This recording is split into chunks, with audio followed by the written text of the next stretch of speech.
Hello, welcome and अस्सलाम वालेकुम। उम्मीद है कि आप सब खैरियत से होंगे। Welcome back.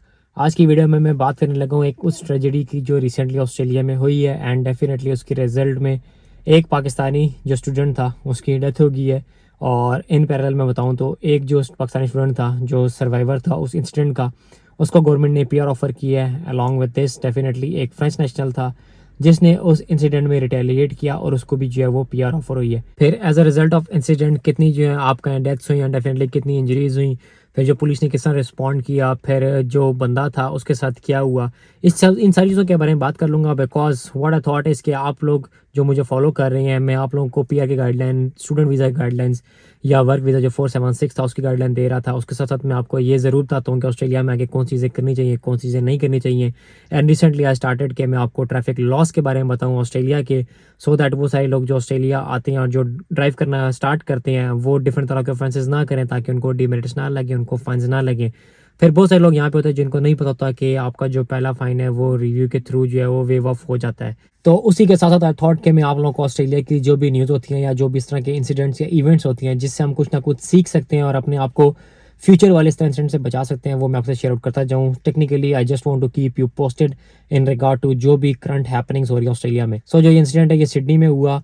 ये एक शॉपिंग सेंटर था, मोनाई शॉपिंग सेंटर। वहाँ पे एक आपका एक गोरा था, वो आया and then definitely he started attacking people. उसके पास जो थी वो एक नाइफ थी, उसने लोगों को स्टैप करना शुरू किया। तो as a result of incident जो 6 लोग थे उनकी डेथ हुई आफ्टर इंजरीज। डेफिनेटली पुलिस ने रिस्पॉन्ड किया, इमरजेंसी सर्विस ने रिस्पॉन्ड किया, लेकिन मैं कहूँगा कि इसमें इतना लॉस इसलिए हुआ है क्योंकि यहाँ पे लोग एक्सपेक्ट नहीं कर रहे थे कि इस तरह कोई इंसिडेंट होगा, क्योंकि यहाँ पे इतनी इनसिक्योरिटी नहीं है। आप आउट ऑफ नोवेयर एक बंदा आके चाकू लेके आता है और वो बंदों को स्टैबिंग शुरू करता है, तो जो माइंड है ना वो एक्सेप्ट करने में ना टाइम लेता है कि इस तरह यहाँ हो सकता है। क्योंकि मैं पिछले 4-5 साल से यहाँ रह रहा हूँ, मैंने ऐसा इंसिडेंट यहाँ पे नहीं देखा। फिर लॉस सख्त है यहाँ पे, तो कोई एक्सपेक्ट नहीं करता कि इस तरह का इंसिडेंट होगा। तो जब वहाँ पे इंसिडेंट स्टार्ट हुआ तो इनिशियली ऑब्वियसली बात है लोगों को नहीं समझ आई कि क्या हुआ। एंड देन डेफिनेटली जब लोगों ने कॉल की इमरजेंसी सर्विसेज को, उन्होंने रिस्पॉन्ड किया, लेकिन तब तक वो ये था कि 4-5-6 बंदों को स्टैप कर चुका था। उस स्टैपिंग में कहूँगा डिफरेंट नेशनल्स इन्वॉल्व थे डेफिनेटली, जिसमें चाइनीज नेशनल भी था, पाकिस्तानी नेशनल भी था, फिर लोकल ऑस्ट्रेलियंस भी थे, फिर कुछ लोग इंजर भी हुए। और उसमें एक अनफॉर्चुनेटली आप कहें कि छोटी बच्ची भी थी, बट लकीली वो बच्ची जो है वो रिकवर कर गई। So as a result of this incident तो जो पुलिस थी और जो यहाँ पे डिफरेंट लॉ इन्फोर्समेंट एजेंसीज हैं डेफिनेटली उन्होंने एक्शन लेना स्टार्ट कर दी है। क्योंकि उस इवेंट के बाद भी मैं अगर बताऊँ ना, तो मैं मेलबर्न की अगर बात करूँ तो मेलबर्न में पिछले 3 हफ्ते के अंदर ना ऑलमोस्ट 4 इस तरह के सेम इंसिडेंट्स जो है वो हो चुके हैं। 2 हाई पॉइंट शॉपिंग सेंटर में हैं। जो लोग यहाँ रहते हैं उनको पता होगा कि हाई पॉइंट शॉपिंग सेंटर कहाँ है। ऑल्दो वो 1-to-1 फाइट थी जिसमें ऑब्वियसली बात है 2 टीनेजर्स इन्वॉल्व थे, अंदर ने एक ने एक्स निकाली और एक ने नाइफ निकाला, वो लड़ पड़े। इस तरह की आपका डेथ जो है वो रिपोर्ट नहीं हुई, लेकिन पुलिस ने रिस्पॉन्ड किया and definitely they are hunting for the person जिसने ये हरकत की है।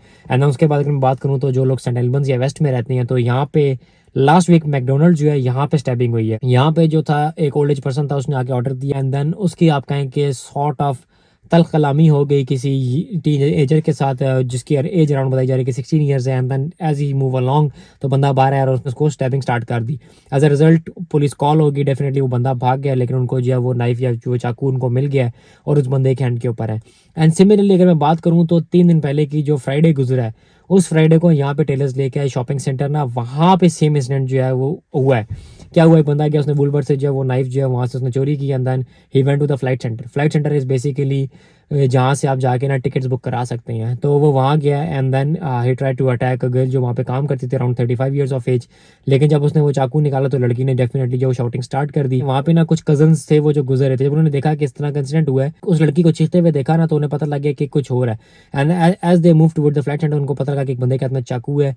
तो जब उस बंदे का इंटरव्यू भी आया तो उसने बोला कि जब हमने ये सीन देखा तो मेरे जहन में स्ट्रेट अवे वो बोंडाई वाला आया कि if we are not going to respond तो यहाँ पे भी 2-3-4 लोग जो है उनकी डेथ हो जाएगी। So what they did is उन्होंने उस बंदे की तरफ जो है ना बढ़ना शुरू किया and they try to stop him.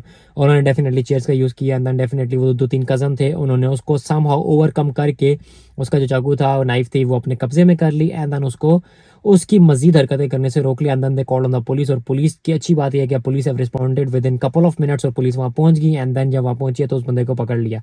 अब वो बंदा भी जो है वो सनशाइन का ही रहने वाला है। तो अब ये कुछ चीज़ें डेफिनेटली जो ऑस्ट्रेलिया में नहीं होती थी लेकिन अब ऑस्ट्रेलिया में हो रही हैं। तो वो सारे लोग जो ऑस्ट्रेलिया आ चुके हैं, रिसेंटली आए हैं, डेफिनेटली आप लोग भी जब इंसिडेंट देखेंगे या वीडियो देखेंगे तो आप लोगों के लिए भी ये सारी चीज़ें नहीं होंगी। तो इसका तरीका ये है कि अभी जो करंट सिनेरियो चल रहा है ना, डेफिनेटली इसके दो ही तरीके निकलते हैं। पुलिस डेफिनेटली अपना काम कर रही है, लेकिन वो हर वक्त हर जगह नहीं हो सकती। तो हमारी भी कुछ जिम्मेदारी बनती है, अगर हम किस तरह का इंसिडेंट देखें तो हमें एटलीस्ट ये करना चाहिए कि हमें उस बंदे को जब वो कंस्टेंट कर देना चाहिए, एंड देन डेफिनेटली पुलिस को कॉल कर देना चाहिए, ताकि जो एजेंसीज हैं या पुलिस है या इमरजेंसी सर्विसेज हैं वो मौके पे पहुंच जाएं और उस बंदे को जो है वो टेक डाउन कर लें। और दूसरा इसका ये है कि आप लोग ये कर सकते हैं कि इन द मीन टाइम आप लोग जब भी शॉपिंग सेंटर्स जाए, आप लोग कीन रहें कि आसपास जो लोग उनको ऑब्जर्व करें, अगर इस तरह की अल्लाह ना करे कोई एक्टिविटी है तो आप अपने आप को बचा सकें, एंड देन स्ट्रेट अवे आप इस तरह की कोई भी हरकत अगर आप नोट करें तो you can report it to police. तो सारी बातें बताने का मकसद ये है कि जो बड़ाई में इंसिडेंट हुआ था ना, तो उसके बाद ये हुआ है कि ये इंसिडेंट जो ऐसे स्टार्ट हो गए हैं। डेफिनेटली पुलिस एक्शन ले रही है, वो आप कहें दिन रात इस ऑपरेशन में लगी है और इस तरह के लोगों को जो है वो पकड़ रही है। ऐसा नहीं है कि यहाँ पे काम नहीं होता, पुलिस जो है वो अपना काम पूरा कर रही है, डिफरेंट एजेंसीज अपना काम पूरा कर रही हैं, and then definitely they are taking down the people जो इस तरह की हरकतें कर रहे हैं। अब जो बड़ाई में हुआ वो ये था कि जो स्टूडेंट था वो सिक्योरिटी की शिफ्ट पे था। जब ये इंसिडेंट हुआ तो मैं जिस तरह बता रहा था कि आप ये एक्सेप्ट ही नहीं करते कि यार इस तरह की हरकत यहाँ पे हो सकती है। वो गया तो as a result of stabbing उसकी डेथ हो गई, साथ उसके एक और दोस्त था, वो भी पाकिस्तानी था, वो भी इसके साथ गया। तो as a result of stabbing वो सीरियस इंजर हो गया। अब ये हुआ कि वहाँ पे फ्रेंच नेशनल था, जब ये बंदा एस्केलेटर से ऊपर चढ़ रहा था ना, तो उस फ्रेंच नेशनल ने ना इसको ना वहाँ पे रिटेलिएट करना शुरू किया। तो एज अ रिजल्ट इसने ना उस फ्रेंच नेशनल ने ना इस बंदे को ना अराउंड 10-15 मिनट इंगेज रखा, जिसकी वजह से डेफिनेटली जो कैजुअलिटीज़ हैं वो कम हुई है। तो जब इस तरह की चीज़ वीडियो वायरल हुई और जब इस तरह का इंसिडेंट हुआ, और एक मैं कहूँगा कि ऐसा इंसिडेंट था जो पूरा ऑस्ट्रेलिया इसको फिर बैठ के देख रहा था कि क्या हुआ है, क्यों जो है वो 6 डेथ्स हो चुकी हैं और इतनी कैजुअलिटीज़ वहाँ पे रिपोर्ट हुई हैं, और फिर इतनी बड़ी क्वांटिटी में पुलिस और एमरजेंसी सर्विस ने रिस्पॉन्ड किया तो क्या है। और जो बंदा स्टैबिंग कर रहा था तो पुलिस ऑफिसर है, she has taken the action और उसने स्ट्रेट अवे उसको फायर कर दिया, वो मौके पे जो है वो एक्सपायर हो गया। तो दैट्स वाई जो मैं कहूँगा कि कैजुअलिटीज़ हैं वो मजीद जो है वो उसने रिस्टेन कर ली, उसने रोक ली और कम हो गई, और थैंक्स टू द पुलिस जिसने एक्शन लिया। और डेफिनेटली जब इस तरह की कोई चीज़ होती है तो you have to take the action. तो जब फ्रेंच नेशनल की वीडियो वायरल हुई ना, तो जो प्राइम मिनिस्टर था उसने यहाँ पे आके कहा कि हमें इस तरह के लोग चाहिए जो डेफिनेटली इस तरह कम्युनिटी की मदद करें। तो आप में से वो लोग जो मुझे देख रहे हैं, फॉलो कर रहे हैं, आपको आइडिया हुआ होगा कि मैं आपको वीडियो बताता था कि कम्युनिटी सर्विसेज है ना यहाँ पे कितनी वैल्यू है उसकी। So this is an example, उन्होंने उसको वहाँ पे पीआर ऑफर कर दी स्ट्रेट अवे। फिर एज अ रिजल्ट जो पाकिस्तानी इंजर हुआ था उसने भी रिटेलिएट किया था, तो फिर यहाँ पे कम्युनिटी ने कहा कि उसने भी किया है। वो मैं कहूँगा कि उस बच्चे के बारे में आ रहा था कि उसका जो वीज़ा है ना वो सिर्फ महीने सवा महीने का रह गया था। तो एज अ रिजल्ट गवर्नमेंट ने उसको भी जो है वो पीआर ऑफर कर दी है। तो देखें, जब भी आप कम्युनिटी को कोई काम करते हैं ना तो यू विल गेट रिवॉर्डेड। इसका ये मतलब नहीं है कि अल्लाह ना करे किस तरह इंसिडेंट हो रहा है तो you have to be the hero. आपको स्मार्टनेस के साथ जो है ना उस एक्टिविटी को, या अल्लाह ना करे अगर कोई बंदा इस तरह की हरकत में इन्वॉल्व है तो आपने उसको रिस्ट्रेन करना है, आपने एमरजेंसी को कॉल कर देनी है। You don't have to be the hero, आपको स्मार्टली प्ले करना है। सो ये थी मेरी वीडियो जिसमें मैंने कहा मैं आपको क्विकली ओवरव्यू दूं कि पिछले 2-3 हफ्ते से ऑस्ट्रेलिया में क्या हो रहा है, ताकि वो सारे लोग जो न्यूज़ से अपने आप को अपडेट नहीं रखते उनको ये सारी चीज़ें पता लग जाए, स्पेसिफिकली वो सारे लोग जो मेलबर्न और सिडनी में रह रहे हैं, सो दैट वो केयरफुल हों। सो ये थी मेरी video, and as you move along मैं आपको मजीद इस तरह की जो न्यूज़ है या मजीद जिस तरह की चीज़ जिससे आप सीख सकते हैं और अपने आप को बचा सकते हैं, I will keep you posted. So मिलते हैं अगली वीडियो में, टिल देन टेक केयर, अल्लाह हाफिज़।